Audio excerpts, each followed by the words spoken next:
Ayo, segera download Quran Tadabbur, tafsir dalam genggaman Anda.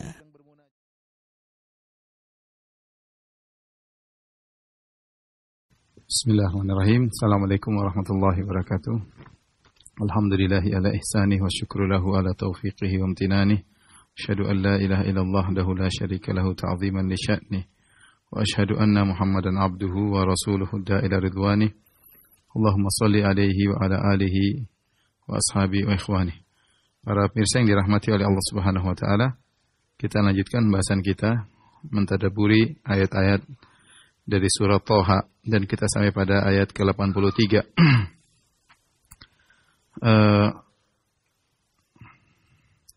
Setelah Allah Subhanahu wa taala menyelamatkan Bani Israel dari kejaran Fir'aun, ya. Kemudian juga Allah ingatkan, ya, kepada mereka agar tidak melampaui batas terhadap rizki yang Allah berikan kepada mereka, dan kalau ada yang melampaui batas maka hendaknya bertobat kepada Allah Subhanahu wa taala. Kemudian Allah sebutkan kisah yang baru, ya, yaitu kisah bagaimana kaum Nabi Musa terfitnah oleh Samiri sehingga akhirnya dia pun atau mereka pun akhirnya menyembah seekor sapi. Bagaimana ceritanya? Allah berfirman, "Wa ma a'jalaka an qaumika ya Musa." Mengapa, apa yang buat engkau datang lebih cepat daripada kaummu wahai Musa? Jadi rupanya Allah Subhanahu wa taala memanggil Musa untuk datang bertemu dengan Allah di Bukit Tursina. Dan Allah panggil Nabi Musa serta Bani Israel. Ya, semua dipanggil. Ada khilaf, ada yang mengatakan Nabi Musa dan 70 orang-orang pilihan, ada yang mengatakan Nabi Musa dan seluruh Bani Israel seluruh sama-sama datang ke Bukit Tursina untuk menyaksikan bagaimana Nabi Musa alaihissalam diberi Taurat atau diberi wahyu oleh Allah Subhanahu wa taala.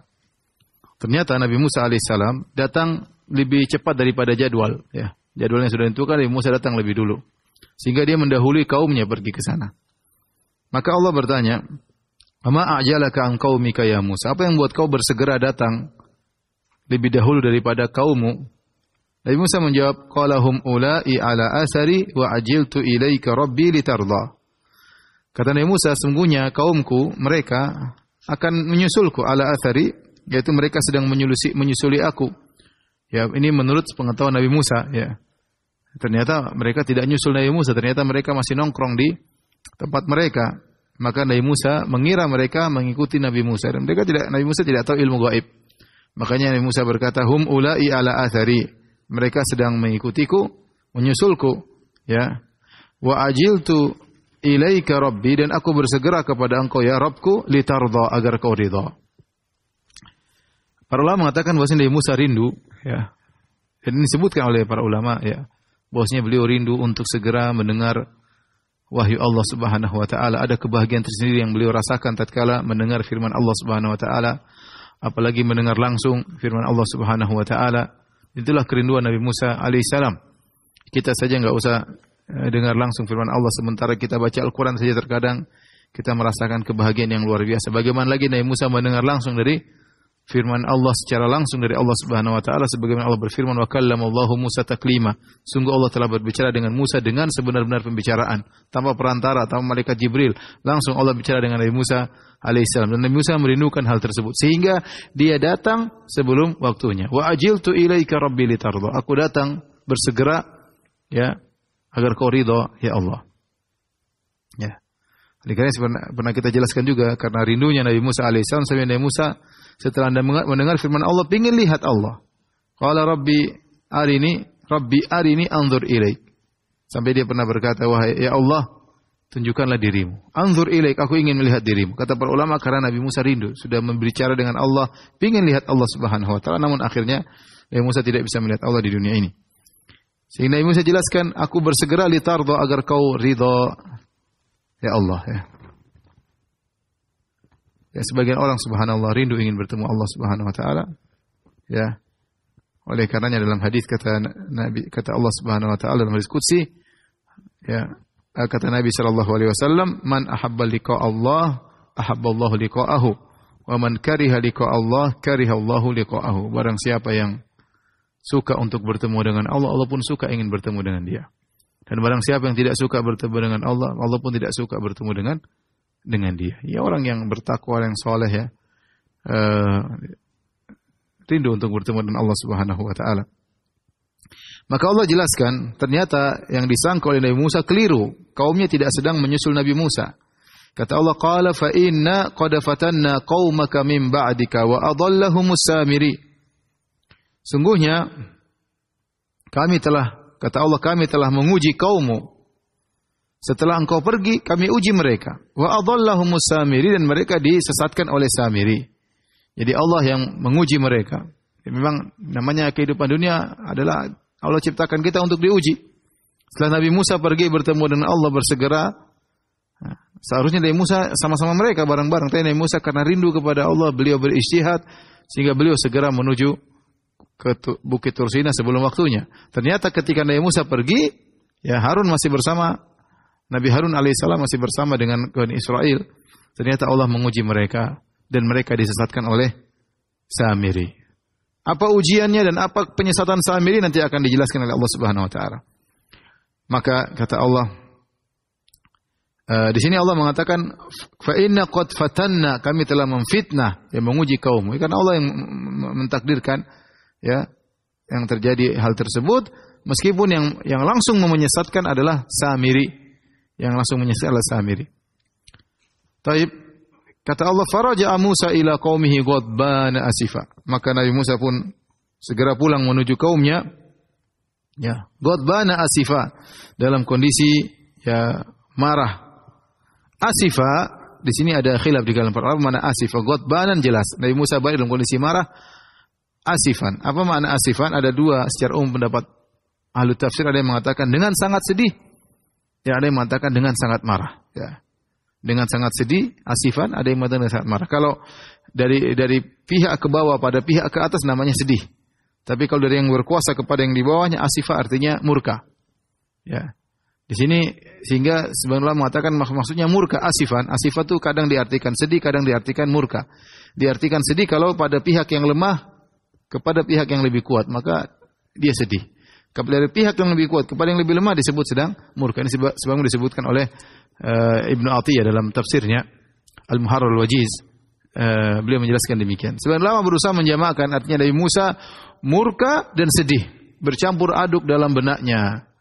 Murka dengan hal tersebut, telah terjadi kesyirikan, mereka menyembah berhala sapi, dan sedih karena itu kaum Nabi Musa, kaumnya yang murid-muridnya yang beliau didik, yang beliau selamatkan dari negeri Mesir, ternyata terjerumus dalam kesyirikan. Bercampurlah ya antara kemarahan dan kesedihan, bercampur baur dalam hati Musa alaihissalam. Ghadban asifa, pulang dalam kondisi marah dan dalam kondisi sangat sedih. Qala ya qaumi alam ya'idukum rabbukum wa'adan hasana. Akhirnya Musa datang kepada mereka. Nabi Musa bertanya kepada mereka, alam ya'idukum rabbukum wa'adan hasana? Wahai kaumku, bukankah Rabb kalian telah menjanjikan kepada kalian janji yang baik? Artinya bukankah Allah telah menjanjikan kepada kalian janji yang baik? Allah akan menyelamatkan kalian, Allah akan memberikan kalian anugerah, Allah akan menerima taubat kalian, Allah akan mendatangkan Taurat, memberikan Taurat kepadaku, memberikan syariat untuk kalian. Ini semua janji baik. Afatala alaikumul ahdu am aradtum an yahilla alaikum ghadabun min rabbikum fa akhlaftum mau'idi. Apakah terlalu lamakah masa yang berlalu bagimu sehingga kalian terjerumus dalam kemungkaran, dalam kesyirikan? Terlalu lamakah? Ini terlalu lama apakah? Apa yang terlalu lama? Maka ada beberapa pendapat. Di antaranya Nabi Musa mengatakan, apakah terlalu lama? Ya, janji tersebut Allah kabulkan kepada kalian sehingga kalian akhirnya menyimpang dan berbuat kesyirikan. Ini tafsiran pertama. Allah sudah janji akan berikan Taurat, Allah sudah janji akan berikan kalian kekuasaan, kemenangan, banyak janji-janji Allah. Apa kalian tidak sabar menunggu sehingga kalian akhirnya melakukan penyimpangan, melakukan kesyirikan dengan menyembah berhala sapi? Yang kedua, afatala alaikumul ahdu, apakah kepergianku lama? Padahal saya cuma pergi sebentar, kalian sudah menyimpang. Saya kan baru pergi sebentar ke Bukit Tursina, kemudian balik. Apakah saya saking lamanya sehingga kalian menyimpang? Atau pendapat ketiga, Apakah terlalu lama kalian jauh dari kenabian? Sejak zaman Nabi Musa, zaman Nabi Yusuf sampai Nabi Musa, jarak yang lama. Sehingga kalian sampai seperti ini, mudah sekali dalam kerusakan. Dan itu semua tidak benar. Semua tidak benar. Ini artinya istifham ingkari. Nabi Musa bertanya untuk mengingkari. Adapun tafsiran pertama. Apakah terlalu lama janji Allah untuk memberikan kalian Taurat? Tidak lama. Ini buktinya saya datang bawa Taurat. Buktinya saya datang bawa syariat. Apa kalian merasa saya terlalu lama meninggalkan kalian? Ya tidak lama, saya sudah datang. Ya. Ataukah kalian terlalu lama merasa terpisah dari kenabian antara Nabi Musa dengan kenabian? Saya sedang berada di antara kalian dan saya bertahun-tahun bersama kalian. Sehingga Nabi Musa heran, apa masalahnya kalian sampai seperti ini?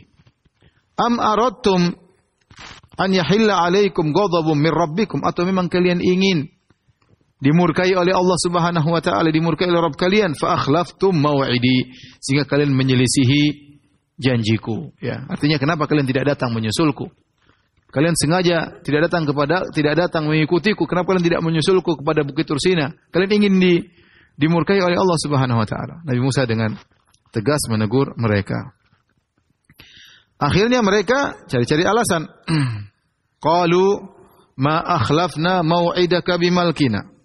Kata mereka, ya Musa, kami sekali-sekali tidak melanggar perjanjianmu. Yaitu kami mau pergi ke tempat engkau, kami ingin menyusulmu. Walakinna humilna auzaran min zinatil qaum. Ya, kami bukan kuasa kami untuk menyelisihi janji kami untuk menyusulmu ke Bukit Tursina. Kami ini terpaksa melakukan ini semua, kami terpaksa tidak bisa menyusulmu ke Bukit Tursina. Kenapa? Walakinna humilna auzaran min zinatil qaum. Akan tapi kami dibebani dengan perhiasan-perhiasan kaum tersebut, yaitu dari suku Akbat, suku Mesir. Faqadzafnaha fakadzalika alqasamir. Maka kami pun lemparkan perhiasan-perhiasan tersebut, demikianlah Samiri juga melemparkan apa yang dia lemparkan. Jadi maksudnya apa? Mereka ini kenapa tidak nyusul Nabi Musa pergi ke Bukit Tursina? Disebutkan mereka mengatakan, kami bawa perhiasan banyak. Perhiasan dari mana? Maka ada dua pendapat dari para ahli tafsir. Kata sebagian ahli tafsir, jadi sebelum Bani Israel pergi meninggalkan Mesir, mereka pinjam emas-emas yang dimiliki oleh suku Akbat, karena di antara mereka ada hubungan. Mereka pinjam emas-emas, ya, seakan-akan mereka mau ada hari raya sehingga dipinjemin, ternyata mereka kabur, dan ini adalah dosa. Ya, menipu suku Akbat untuk mengambil emas mereka kemudian kabur, ya. Ini pendapat pertama. Pendapat kedua, bahwasanya mereka mengambil emas dari suku Akbat, yaitu pasukan Firaun yang ditenggelamkan oleh Allah Subhanahu wa taala, dan sebagian mayat-mayatnya terdampar di pinggiran Laut Merah. Nah, mereka copotin perhiasan-perhiasan karena Firaun dan bantarannya mereka memakai perhiasan-perhiasan. Nah, dicopotin, diambilin oleh mereka. Dan ini semua juga tidak boleh karena tidak ada ghanimah, ya, dalam nabi-nabi terdahulu. Oleh karena tatkala Nabi SAW mengatakan, "Utitu khamsan lam yu'tahunna ahadun minal anbiya'i qabli," aku diberikan 5 perkara yang tidak diberikan kepada nabi-nabi sebelumnya. Di antaranya kata Nabi, "Wa uhillat liyal ghanaimu," aku dihalalkan ghanimah. Kalau ada peperangan, ghanimah diambil oleh Nabi. Adapun nabi-nabi terdahulu tidak. Kalau ada ghanimah tidak boleh diambil.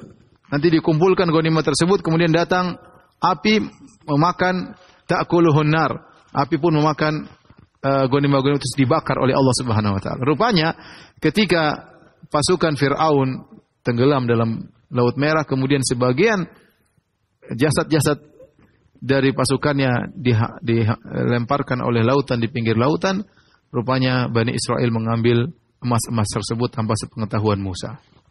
Ya, mereka ambilin. Setelah itu Nabi Musa waktu pergi, mereka seakan-akan didatangi oleh rasa takut, atau Samiri mengatakan kalian mengambil emas, tidak boleh, itu emas harus dibuang, itu emas haram dan yang lainnya. Sehingga mereka mengutarakan uzur mereka kepada Nabi Musa dengan mengatakan, sungguhnya kami ini tidak bisa ikut engkau ke Bukit Tursina wahai Musa. Kenapa? Walakinna humilna auzaran, akan tapi kami memikul dosa. Auzar artinya dosa. Min zinatul qaum, dari perhiasan suku Akbat. Ini pendapat yang lebih kuat, ya.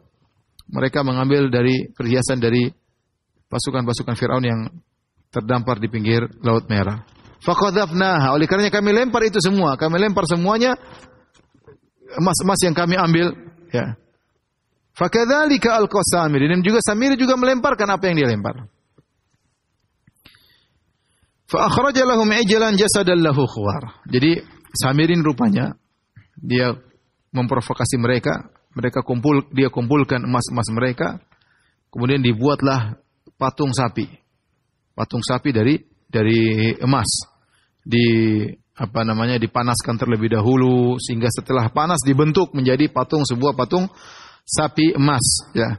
Kemudian Samiri melemparkan sesuatu kepada patung tersebut, ya. Yaitu min athari Rasul, nanti akan dijelaskan. Dia melemparkan sesuatu kepada patung tersebut, akhirnya patung tersebut ada suara sapi.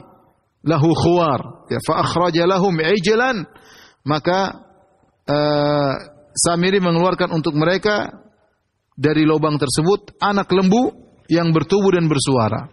Itu tempat mereka lemparkan, tahu-tahu keluarlah sapi yang ada suaranya. Sapi ini ada khilaf di kalangan para ulama, mengatakan sapi itu benar-benar jadi sapi berdaging, bertulang sebagaimana sapi yang lain, namun pendapat yang benar tidak. Artinya tetap saja emas, tetapi ada suaranya. Lahu khuwar, dan ini menakjubkan mereka. Ini emas kok ada suaranya. Ini aneh, dan ini ajaib, inilah Tuhan.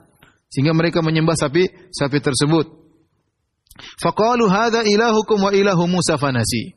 Akhirnya mulailah Samiri dan para pengikutnya berbicara kepada Bani Israel. Ini sapi ini Tuhannya kalian. Dan Tuhannya Nabi Musa, cuma Musa lupa, maka dia cari Tuhannya ke Bukit Tursina, padahal Tuhannya inilah sapi ini. Rupanya ada yang sepakat dengan pemikiran Samiri, dan mereka akhirnya merayu atau mendakwahi Bani Israel yang lain agar beribadah kepada sapi. Di antara perkataan mereka berkata, hadza ilahukum, inilah Tuhan kalian. Ngapain cari-cari Tuhan jauh-jauh ke Bukit Tursina? Wa ilahu Musa, ini Tuhannya Nabi Musa. Fanasi, tapi Musa lupa kalau ini Tuhannya, maka dia cari ke Bukit Tursina. Kata Allah, afala yarawna alla yarji'u ilaihim qawlan. Apakah mereka tidak memperhatikan bahwasanya patung anak lembu itu tidak dapat memberi jawaban kepada mereka? Taib, lembu tersebut, patung emas ada suaranya, suara sapi. Tapi kalau dia jangan ngomong, bisa jawab enggak? Enggak bisa ngomong, enggak bisa jawab. Cuma ada suara yang keluar dari patung tersebut, namun patung tersebut tidak bisa diajak ngomong. Wala yamliku lahum dharra wala naf'a, dan patung tersebut tidak bisa memberikan kemudaratan kepada mereka dan tidak bisa beri manfaat kepada mereka. Allah sebutkan, walaqad qala lahum Harun min qabl, dan Harun alaihissalam telah memperingatkan mereka sebelumnya. Jadi waktu Nabi Musa pergi ke Bukit Tursina, Nabi Musa amanahkan kaumnya kepada kakaknya Harun, jaga kaumku. Ya. Dan tatkala Samiri mulai memprovokasi mereka untuk bikin patung sapi dan untuk menyembah, Harun sudah ingatkan alaihissalam. Ya. Sebelumnya Harun sudah mengingatkan dengan berkata, ya qaumi innama futintum bih, wahai kaumku, sesungguhnya kalian telah terfitnah. Ini ujian dari Allah Subhanahu wa taala. Allah kasih ujian, Samiri bisa membuat patung sapi tersebut, bisa ada suaranya. Ini semua dengan izin Allah. Allah kasih ujian. Maka Harun berkata, innama futintum bih, sungguhnya kalian sedang difitnah. Wa inna rabbakumur rahman, dan sungguhnya Rabb kalian adalah Ar-Rahman, yang Maha Pengasih kepada kalian. Fattabi'uni, ikuti aku, wa ati'u amri, dan taatlah kepada perintahku. Jangan ikut Samiri, ikut aku. Dan taatlah kepada perintahku. Apa ternyata Bani Israel ngayal.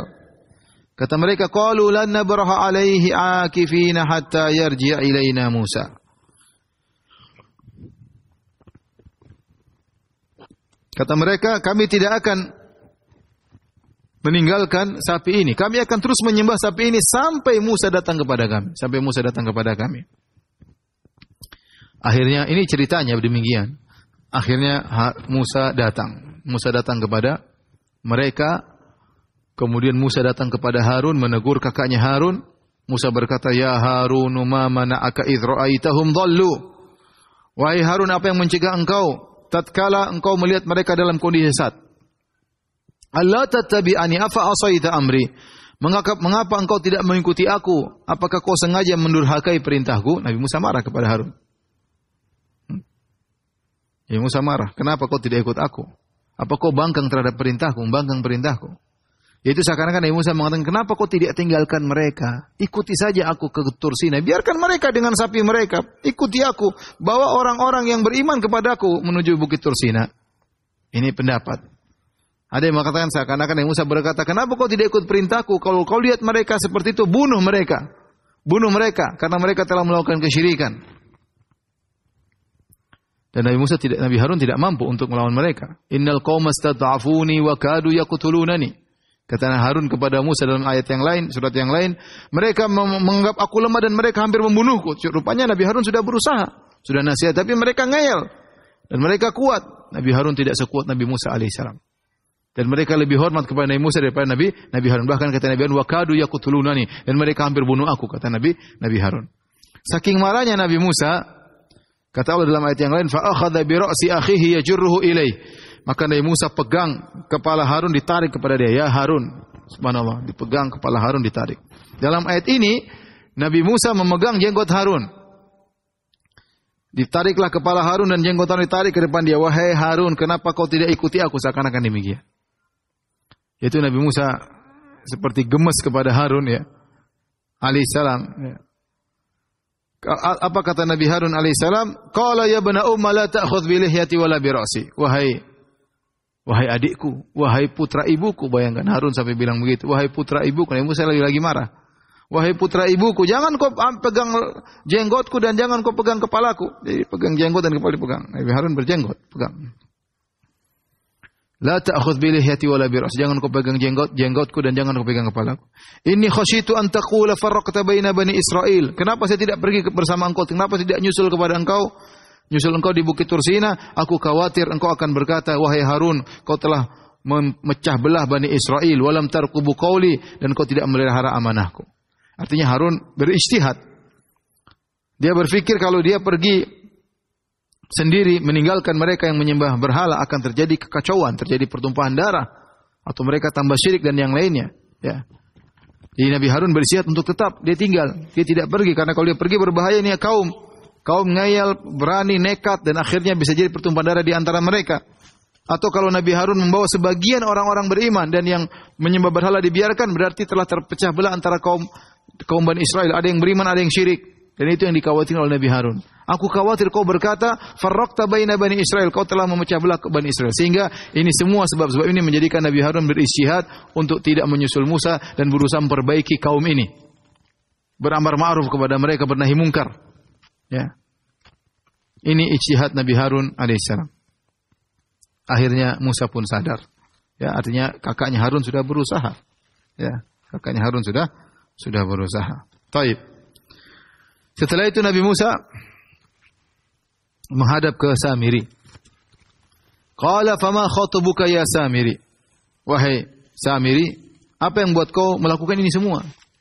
Kenapa kau bikin patung sapi, kau menyuruh orang beribadah kepada patung sapi? Apa yang membuat kau melakukan ini semua? Qala basurtu bima lam yabsuru bihi. Sungguhnya aku telah melihat sesuatu yang mereka tidak lihat. Apa yang dilihat? Faqabattu qabdatan min athari Rasul. Aku mengambil segenggam dari jejak Rasul. Fanabathtuha, dan aku melemparkannya. Wa kadzalika sawalat li nafsi, dan demikianlah jiwaku membujukku untuk melakukan hal demikian.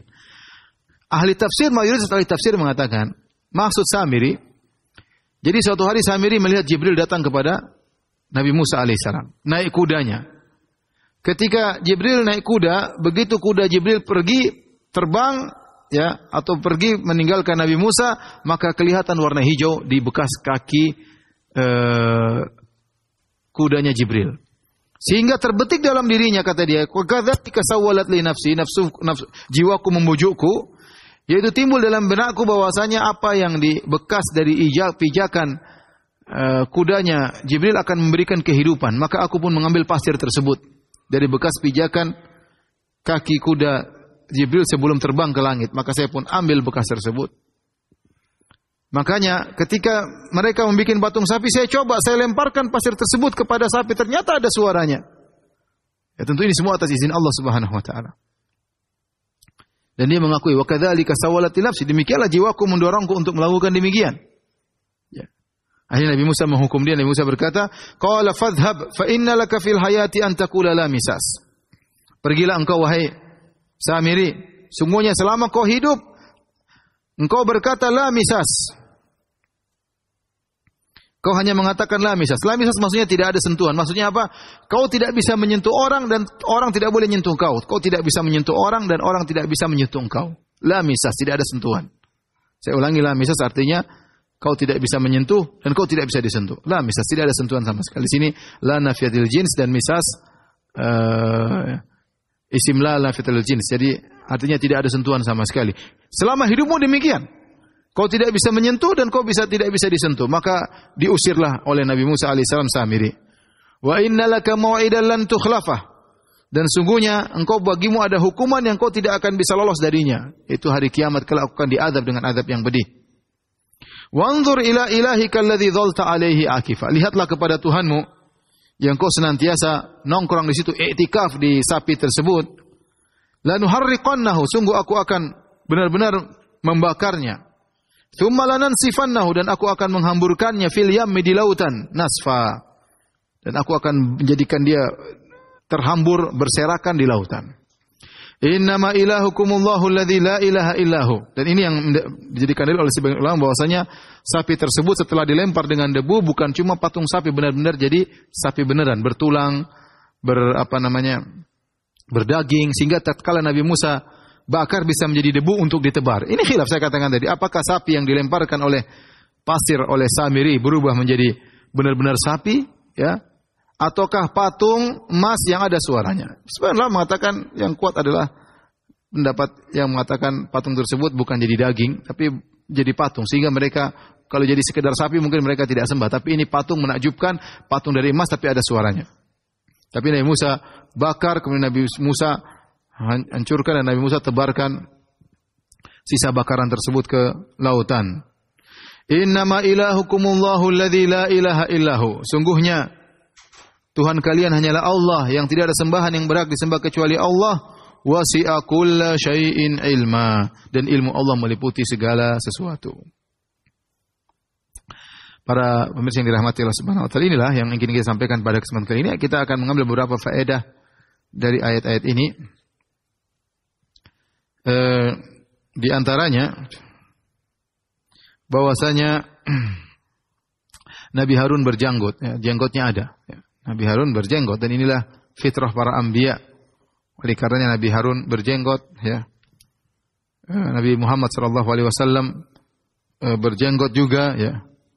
Makanya ketika Allah Subhanahu wa taala menyebutkan tentang para anbiya, kata Allah Subhanahu wa taala, ya, ulaika alladzina hadallahu fabihudahu muqtadih. Mereka itulah orang-orang yang telah Allah berikan petunjuk, maka ikutilah petunjuk mereka. Di antara yang Allah sebutkan nabi-nabi tersebut adalah Nabi Harun alaihissalam. Ya. Kata Allah min dzurriyyatihi Dawud wa Sulaiman wa Ayyub wa Yusuf wa Musa wa Harun.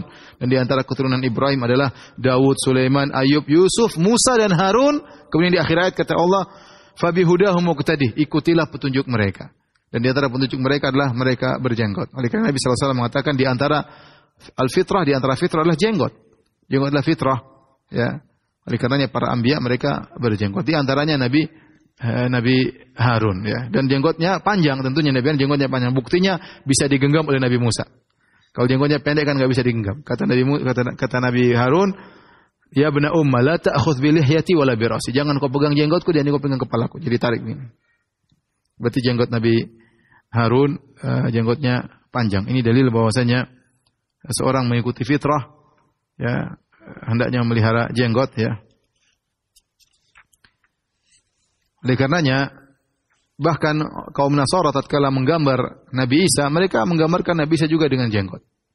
Mereka menggambarkan Nabi Isa juga dengan jenggot. Nabi Isa juga berjenggot, ya. Oleh karenanya aneh kalau kemudian zaman sekarang sebagian orang mengingkari jenggot sementara Nabi Muhammad SAW berjenggot, Nabi Harun berjenggot, ya. Kemudian mereka menggambar Nabi Isa juga berjenggot. Kemudian banyak para sahabat yang berjenggot, ya. Kemudian di antara faedah dalam kisah ini juga, ya, sebagian ulama mengatakan Allah menegur Nabi Musa bahwasanya ijtihad dia yang datang mendahului kaumnya kesalahan. Seharusnya Nabi Musa berjalan bersama kaumnya, jangan ditinggal bersama Nabi Harun. Namun kita katakan Nabi Musa datang duluan tidak lain karena rindu ingin bertemu dengan Allah Subhanahu wa taala. Namun ini kesalahan. Namanya pemimpin menyertai kaumnya, kemudian mengecek mereka. Adapun dibiarkan, akhirnya mereka mengalami perubahan, ya, perubahan tadi yang seperti saya sebutkan. Kemudian ini menunjukkan bagaimana buruknya akhlak Bani Israel. Bayangkan mereka menyembah patung sapi. Ya, dan ini kenapa kata para ulama? Karena mereka terlalu lama tinggal bersama Fir'aun. Sudah ratusan tahun diperbudak oleh suku Akbat.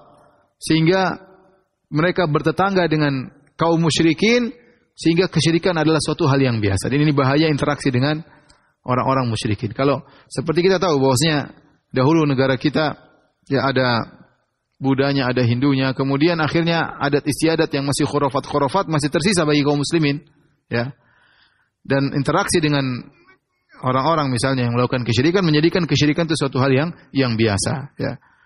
Dan ini sangat berbahaya. Oleh karenanya saking lamanya Bani Israel diperbudak oleh kaum Mesir, akhirnya mereka seperti suatu hal yang biasa menyembah berhala. Ya, makanya Allah sebutkan wajawaz Nabi Bani Israil al-bahra fa'atau ala qaumin yaqufuna ala asnamin lahum. Qalu ya Musa ja'alana ilahan kama lahum alihah. Qala innakum qaumun tajhalun. Allah sebut dalam surat Al-A'raf, begitu mereka diselamatkan oleh Allah sehingga menyeberang Laut Merah, tiba-tiba mereka mendatangi suatu kaum yang sedang menyembah berhala. Kaum menyembah berhala. Maka mereka berkata, ya Musa ij'al lana ilahan kama lahum alihah. Ya Musa, kita ingin Tuhan kita punya berhala seperti mereka punya berhala. Jadi terbiasa sampai minta Nabi Musa bikin berhala agar untuk mereka sembah sebagaimana kaum itu punya berhala. Kata Nabi Musa, innakum qaumun tajhalun. Kalian adalah kaum-kaum yang jahil. Dan ini kesempatan dilakukan oleh Samiri. Waktu Samiri melihat mereka suka dengan sesuatu yang berbentuk untuk mereka sembah, maka dibuatlah patung sapi, dan kebetulan dia memegang qabdatan min qabdatir Rasul, bekas pijakan kudanya Jibril alaihissalam, dilemparkan, maka patung tersebut bersuara, inilah Tuhan, ini Tuhan, dianggap adalah Tuhan dan mereka dengar. Ya. Timbul pertanyaan, siapa Samiri ini? Kalau kita baca buku tafsir, ya, rata-rata mereka mengatakan berputar pada 3 pendapat. Ada yang mengatakan Samiri adalah suku Akbat, sukunya Fir'aun yang dia kemudian beriman, tapi kemudian dia munafik, kemudian dia ikuti kaumnya Nabi Musa alaihissalam. Ada yang mengatakan dia bukan dari suku Akbat dan juga bukan dari suku Bani Israel, tapi dia kebetulan mampir di Mesir, kemudian beriman kepada Nabi Musa secara zahir, kemudian dia ikut Nabi Musa. Kemudian ada yang mengatakan Samiri adalah salah seorang dari Bani Samir, yaitu dari pembesar-pembesar Yahudi, maka dikatakan Samiri, dinisbahkan kepada kabilah Samir, sehingga dikatakan Samiri. Wallahu a'lam bishawab, tidak ada dalil yang tegas yang menjelaskan siapakah Samiri ini. Yang jelas dia dihukum oleh Nabi Musa, kemudian disuruh pergi, ya, dan dia tidak bisa menyentuh seorang pun dan tidak ada seorang pun yang bisa menyentuhnya. Datang kemudian, dan kita tidak dapati, ya, penjelasan lebih detail dari para ulama tafsir tentang Samiri. Kemudian datang belakangan, ada seorang penulis di Mesir bernama Muhammad Isa Daud, membuat buku judulnya Dajjal muncul dari segitiga bermuda. Kemudian dia mengatakan Samiri itulah Dajjal. Tanpa dalil, tanpa perkataan Al-Quranul Karim, tanpa hadis Nabi, tanpa perkataan para sahabat. Dia ngira-ngira sendiri. Kemudian diikuti oleh sebagian dai di zaman sekarang. Bahwasanya Samiri itu Dajjal, ini tidak benar, ini kejahilan. Tidak benar, ya. Kata mereka, kenapa Samiri adalah Dajjal? Buktinya waktu Nabi Musa datang, Nabi Musa marah. Waktu ngomong sama Samiri, Nabi Musa tidak berani kasar-kasar. Kenapa ini Dajjal? Nabi Musa tidak berani kasar-kasar. Inilah kebatilan tidak benar. Dan mereka mengatakan buktinya dia Dajjal, dia bisa melihat Jibril alaihissalam. Dan ini semua tidak benar. Ya, kalaupun dia bisa melihat Jibril, meskipun Nabi Musa berkata-kata lembut kepadanya, bukan berarti dia Dajjal. Tidak sama sekali ada isyarat dia Dajjal. Dan tidak boleh seorang berbicara tanpa ilmu, tanpa dalil, apalagi tanpa perkataan para ulama salaf, apalagi tidak ada seorang ulama mengatakan demikian, kemudian pakai otak sendiri mengkait-kaitkan, menggatok-gatokkan, mencocok-cocokkan, cocoklogi.com, akhirnya inilah Dajjal. Ini tidak benar. Ini cara penafsiran yang berbahaya seperti ini. Taib. Saya katakan tidak ada ahli tafsir yang mengatakan demikian. Hanya perkataan orang sekarang kemudian diikuti oleh sebagian orang.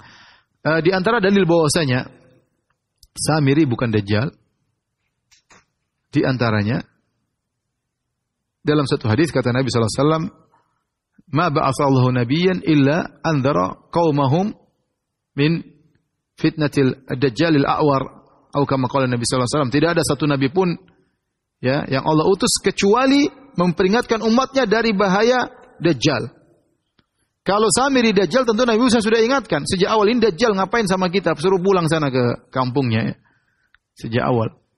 Tapi Nabi Musa tidak tahu ini Dajjal. Kalau dia tahu Dajjal, kenapa dia diam-diam saja? Kenapa dia tidak ingatkan kepada kaumnya, hati-hati ini Dajjal, hati-hati. Dan kenapa Nabi Musa tidak panggil dia Dajjal? Kenapa Nabi Musa panggil dia Samiri? Berarti dia bukan Dajjal. Ingat, setiap Nabi akan peringatkan umatnya dengan tentang fitnah Dajjal yang buta sebelah. Samiri tidak buta sebelah. Ya, Samiri tidak buta sebelah.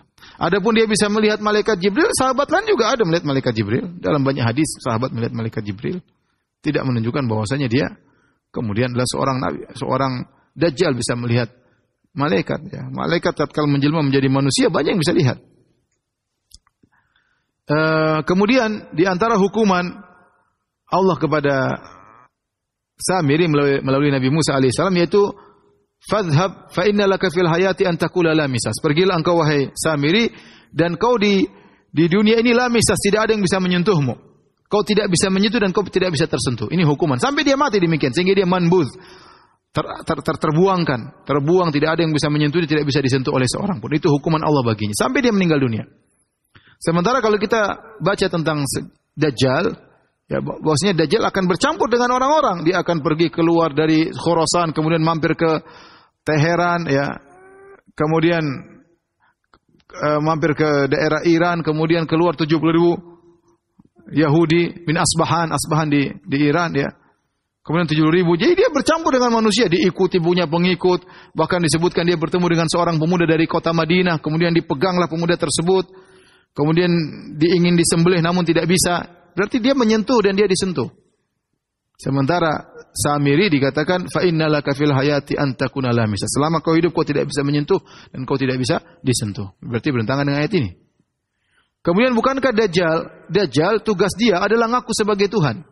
Sementara dalam kisah Nabi Musa, dia menyuruh orang menyembah sapi, ya tidak cocok dengan SOP-nya Dajjal. Dajjal SOP-nya ngaku sebagai Tuhan. Ini kenapa Dajjal nyuruh orang nyembah sapi. Intinya ini bukan Dajjal, jangan dikait-kaitkan, jangan ikut Muhammad Musa Isa Daud ya. Yang berbicara ngawur seenaknya saja. Dulu sempat bukunya tersebar zaman saya SMA kalau tidak salah atau saya SMP. Ya banyak itu buku Muhammad Musa Daud judulnya Dajjal muncul segitiga bermuda. Kemudian sekarang diikuti oleh sebagian dai cocokologi di zaman sekarang ini. Dia mengatakan Samiri adalah Dajjal. Tidak boleh seorang bicara tentang Al-Quran tanpa dalil. Kemudian ya di antara faedah yang bisa kita ambil ya bahwasanya namanya syubhat kalau sudah masuk dalam hati seorang, maka susah seorang menghindarinya. Bayangkan bagaimana kita bisa menyembah sapi. Kita pikir, kita pakai logika kita, gimana kita manusia bisa menyembah sapi? Sapi kita buat yang buat sapi kita sendiri dari emas kemudian dileburkan kemudian jadi sapi, kemudian hanya ada suaranya kemudian disembah. Secara logika enggak logis. Masa manusia menyembah sesuatu yang lebih hina, ya hanya terbuat dari patung emas, ada suaranya dikit. Sementara manusia pintar ngomong, pintar berpikir, berjalan ke sana kemari. Ini patung dipikul-pikul, kok Tuhan kok seperti ini? Kok disembah? Ini kan patung. Tapi subhanallah setan kalau sudah menggoda manusia, semua yang tidak masuk akal bisa jadi masuk akal. Makanya saya kadang lihat seperti di sebagian negara, seperti di India, ajib bagaimana manusia menyembah tikus, menakjubkan. Tapi kalau kita aneh, tapi buktinya ada. Tikus sampai banyak datang dikasih makan kemudian disembah, subhanallah tikus. Kemudian juga monyet, dicari keberkahan monyet, subhanallah. Sapi ya. Sampai air kencingnya ditungguin, ajib, menakjubkan. Seandainya manusia nyembah manusia, ini masih ya parah tapi juga aneh. Lebih aneh lagi menyembah yang lebih rendah daripada dia. Menyembah hewan, menyembah patung yang dia buat patung itu sendiri. Menyembah yang tidak bisa berbicara, yang tidak bisa diajak ngomong, aneh. Tapi demikianlah, ada saja syubhat yang menjadikan orang-orang akhirnya menjadikan kesyirikan tersebut suatu yang masuk akal, padahal sangat tidak masuk akal. Makanya saya sering katakan hidayah dari Allah Subhanahu wa taala. Seandainya yang terjerumus dalam hal tersebut orang-orang bodoh, kita bilang kita orang pintar pasti selamat. Ternyata terkadang terjerumus dalam kesyirikan tersebut orang-orang cerdas, orang ber-IQ. Orang-orang mungkin programmer, mungkin ahli ini, ahli anu, tapi terjerumus dalam kesyirikan. Ada yang menyembah mayat, ada yang menyembah manusia, menyembah nabi, ada yang menyembah hewan, ada yang menyembah berhala. Oleh karena hidayah di tangan Allah Subhanahu wa taala. Sebagian ulama menyebutkan dalam kisah-kisah Israiliyat bahwasanya ketika Nabi Musa datang pulang dari Bukit Tursina kemudian sampai ke daerah Bani Israel, ternyata mereka sedang menari-nari. Kemudian pukul-pukul rebana di sekitar sapi tersebut. Ya, sekitar sapi tersebut. Maka inilah kebiasaan orang-orang jahiliyah ya, yang kemudian beribadah dengan menari-nari. Saya bacakan perkataan Abu Bakar At-Turtusi. Ini dinukil oleh Imam Al-Qurtubi dalam tafsirnya Al-Jami' li Ahkamil Quran. Ya, tafsir Al-Qurtubi ma'ruf. Ya. Pada jilid ke-14 ayat halaman ke-124 ya. Su'ila al-Imam Abu Bakar At-Turtusi. Imam Abu Bakar At-Turtusi pernah ditanya rahimahullah, "Ma yaqulu Sayyiduna al-Faqihu fi madhhab Sufiyah?" Bagaimana pendapat guru kami yang al-faqih, yang ahli yang faqih Abu Bakar At-Turtusi tentang mazhabnya orang-orang sufi? Wa ulima ya annahu ijtama'a jama'atun min rijalin fayukthiruna min dzikrillah, dan diketahui bahwasanya berkumpul sekelompok lelaki kemudian mereka banyak mengingat Allah, berzikir kepada Allah, wa dzikri Muhammadin, dan mereka juga menyebut nama Muhammad sallallahu alaihi wasallam. Thumma innahum yuqi'una bil qadib ala syai'in min al adim wa yakun ba'dhum yarqusu wa yatawajadu hatta yaqa'a maghshiyan alaihi. Kemudian mereka mengambil semacam kayu, kemudian mereka pukulkan ke semacam gendang, mungkin macam rebana. Kemudian sebagian mereka yarqus, berjoget. Wa yatawajadu hatta, dan kemudian mereka seakan mengalami wajad, yaitu seakan-akan ada sesuatu, mendapatkan sesuatu. Hatta yaqa'a maghshiyan alaihi, sampai kemudian pingsan. Wa yuhdhiruna syai'an ya'kulunahu. Kemudian mereka menghadirkan sesuatu, kemudian mereka makan. Halil hudur minhum hal hudur ma'ahum jaizun am la aftuna ma'jurin. Maka pertanyaannya, bolehkah kami hadiri acara seperti itu bersama orang-orang sufiyah seperti itu? Apakah boleh atau tidak? Ditanyakan kepada Abu Bakar Al-Turtusi dan dinukil oleh Al-Qurtubi. Baik. Apa jawaban dari Abu Bakar Al-Turtusi? Madhhabus sufiyah batalatun wa jahalatun dhalalatun. Ini batalah, jahalah, dhalalah, yaitu apa ini mungkin maknanya jahalah artinya kebodohan, dhalalah kesesatan, mungkin batalah mungkin kurang kerjaan ya. Apakah kebatilan atau pengangguran ya. Artinya ini mazhab yang jahil, mazhab yang di atas kesesatan. Wa mal islamu illa kitabullah wa sunnatu rasulih. Perhatikan, kata beliau, tidaklah Islam kecuali Al-Qur'an dan sunnah Rasulullah sallallahu alaihi wasallam. Wa amma ar-raqsu wat tawajud, adapun joget-joget dan tawajud, fa awwalu man ahdatsahu ashabus Samiri. Yang pertama kali membuat bid'ah ini, joget-joget, adalah pengikut Samiri. Lamat takhadha lahum ijlan jasadan lahu khuwar. Tatkala Samiri membuatkan bagi mereka patung sapi yang ada jasad dan ada suaranya. Qaumu yarqusuna hawalaihi wa yatawajaduna. Kemudian mereka pun joget-joget di sekitar patung tersebut. Fahuwa dinul kuffari wa ubadil ajl. Maka ibadah dengan joget-joget itu adalah agamanya orang-orang kafir dan agamanya para penyembah sapi. Ya. Wa ammal qadibu, adapun mukul-mukul gendang ya dengan apa namanya kayu, fa awwalu man ittakhadhahu az-zanadiqah. Yang pertama kali melakukan ibadah seperti ini adalah orang-orang zindiq. Liyashghalu bihil muslimin an kitabillahi ta'ala, agar membuat kaum muslimin tersibukkan sehingga tidak ingat kepada Al-Qur'an, sibuk nyanyi-nyanyian dan yang lainnya sehingga lupa dari Al-Qur'anul Karim. Wa inna makana yajlisun nabi, perhatikan pendalilan Abu Bakar At-Turtusi. Dahulu Nabi SAW duduk ma'ashabihi, duduk bersama para sahabat, ka'annama ala ru'usihimut tayr, seakan-akan di kepala mereka ada burung, yaitu tenang mendengarkan penjelasan Nabi, minal waqar, yaitu dengan ketenangan. Karena saking tenangnya seakan-akan di kepala mereka ada burung, mereka mendengarkan nasihat Nabi sallallahu alaihi wasallam. Bukan joget-joget, ya, bukan kemudian gendang-gendangan, ya. Fayambagi lisultan wa nuwabihi an yamna'ahum minal hudur fil masajid wa ghairiha. Maka wajib hendaknya atau sejatinya bagi penguasa atau para wakil-wakilnya untuk melarang mereka, ya, untuk datang ke masjid dan tempat-tempat yang enggak boleh. Orang-orang seperti ini pergi ke masjid, joget-joget di masjid.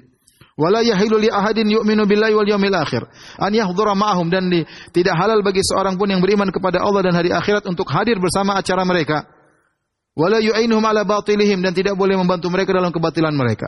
Hadza madhhabu Malik wa Abi Hanifah wa Syafi'i wa Ahmad bin Hanbal wa ghairihim min a'immatil muslimin wa billahi taufik. Ini adalah mazhabnya Imam Malik, mazhabnya Abu Hanifah, mazhabnya Syafi'i, dan mazhabnya Ahmad bin Hanbal. 4 mazhab semua, 4 imam semua. Wa ghairihim, dan juga mazhabnya imam yang lain dari kaum muslimin. Wabillahi taufik. Jawaban yang luar biasa. Nah, dia mengatakan bahwasanya ibadah dengan joget-joget yang pertama kali nenek moyangnya adalah Samiri dan para pengikutnya. Kadang-kadang kita sedih melihat sebagian orang beribadah di masjid dengan joget-joget, kadang memakai baju-baju apa tersendiri joget-joget. Apakah dulu Nabi seperti itu? Dan para sahabat seperti itu cara beribadah? Ya. Bukankah dalam hadis para Nabi kalau ceramah semuanya diam, tenang, seperti di atas kepala mereka ada burung. Saking tenangnya, karena ada tenangnya. Bukan joget sana, joget sini. Ini kebiasaan orang-orang kafir dalam beribadah dan juga Samiri dan kawan-kawannya. Ini tadi dinukil dari Al-Qurtubi. Kemudian di antara faedah yang bisa kita sampaikan dari kisah ini bahwasanya disunahkan atau disyariatkan untuk mengasingkan ahlul bidah. Disebutkan Al-Qurtubi, ya.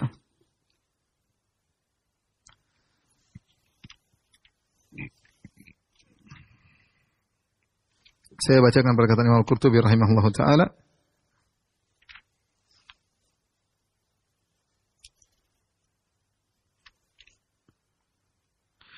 Hadhil ayah, kata Imam Al-Qurtubi rahimahullah, ayat ini, yakni perkataan Nabi Musa, fadhhab fa inna laka fil hayati an taqula lam bis. Pergilah engkau wahai Samiri.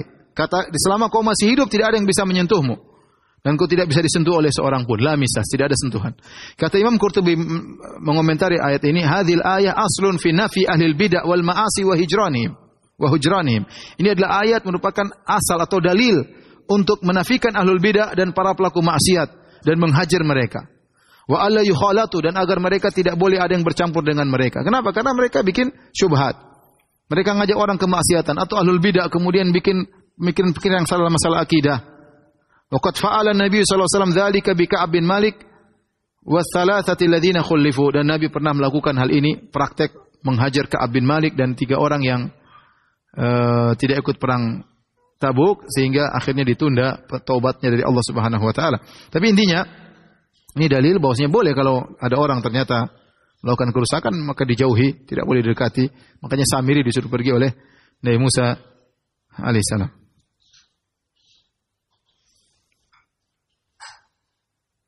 Kemudian juga dalil kisah ini menunjukkan bahwasanya Allah menguji manusia, dan bahkan Allah terkadang mengizinkan terjadi sesuatu yang menakjubkan sebagai ujian. Contoh, Samiri diizinkan oleh Allah tatkala melemparkan pasir tersebut, kemudian patung tadi ada suaranya. Ini kan keajaiban, iya keajaiban, tapi itu ujian.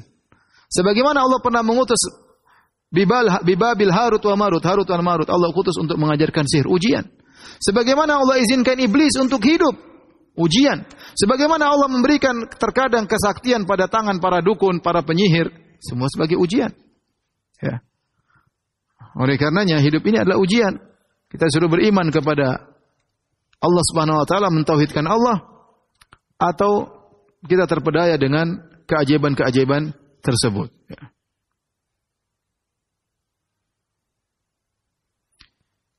Dan ini juga dalil bahwasanya boleh seorang murka tatkala melihat kemungkaran. Bagaimana Nabi Musa alaihissalam marah, ya. Kemudian tatkala melihat kemungkaran terhadap kesyirikan yang terjadi, ya. Dan bagaimana hal ini sangat besar di mata Nabi Musa karena itulah kesyirikan yang dilarang oleh Allah Subhanahu wa taala. Kemudian firman Allah Subhanahu wa taala, "Afala yarawna alla yarju ilaihim qawlan?"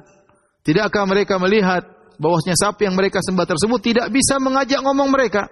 Kalau mereka ngomong tidak bisa dibalas oleh sapi tersebut. Benar ada suaranya. Jasadan lahu khuwar. Jasad ada suaranya, tapi la yarji'u ilaihim qawlan, tidak bisa menjawab perkataan mereka. Ini dalil bahwasanya Tuhan bisa berbicara. Allah membantah sapi tersebut sebagai Tuhan, dalilnya kata Allah karena sapi tersebut tidak bisa balas ngomong. Ya, kalau dia Tuhan, dia harusnya bisa menjawab omongan. Ini dalil bahwasanya Tuhan bisa berbicara, sifatul kalam. Dan ini akidah Ahlussunnah wal Jamaah, bahwasanya Allah berbicara, makanya didengar langsung oleh Nabi Musa alaihissalam. Tidak seperti perkataan sebagian ahlul bidah seperti Asy'ariyah dan yang lain yang mengatakan Allah tidak bisa berbicara, tidak ada suara, tidak ada huruf, tapi bahasa jiwa yang tanpa suara, tanpa huruf, kemudian diterjemahkan oleh Nabi Muhammad. Intinya Allah tidak bisa bicara. Ini bantahan terhadap mereka, bahwasanya di antara sifat Tuhan tidak bisa berbicara. Kemudian juga ini dalil bahwasanya seorang kalau untuk urusan akhirat segeralah. Ya, makanya Nabi Musa alaihissalam bersegera. Untuk urusan akhirat bagus. Allah berkata wasari'u, bersegeralah. Ya, bersegeralah. Ya, jangan tunda-tunda. Nabi Musa semangat untuk beribadah kepada Allah, Musa semangat untuk mendengarkan firman Allah Subhanahu wa taala. Kita tidak tahu umur kita sampai kapan, terkadang betapa banyak kita tunda kebaikan akhirnya tidak kita kerjakan. Ide muncul, kita biarkan. Terbetik dalam hati kita ingin melakukan sesuatu, nanti kita bilang nanti aja, ternyata kemudian lewat, tidak bisa kita kerjakan, dan itu sesuatu yang sangat merugikan. Ya.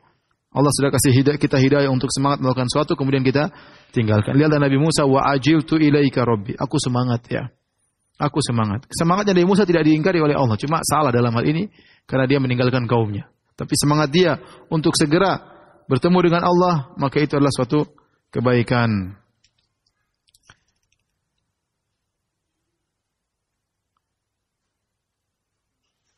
Tapi demikian saja kajian kita para pemirsa yang dirahmati Allah Subhanahu wa taala. Insyaallah kita lanjutkan hari Sabtu insyaallah, hari Jumat besok ada syarah akidah al-wasithiyah. Insyaallah kita lanjutkan syarah akidah al-wasithiyah besok jam yang sama, jam 4:04. Kurang lebih mohon maaf. Subhanakallah bihamdik asyhadu an la ilaha illa anta astaghfiruka wa atubu ilaik. Assalamualaikum warahmatullahi wabarakatuh.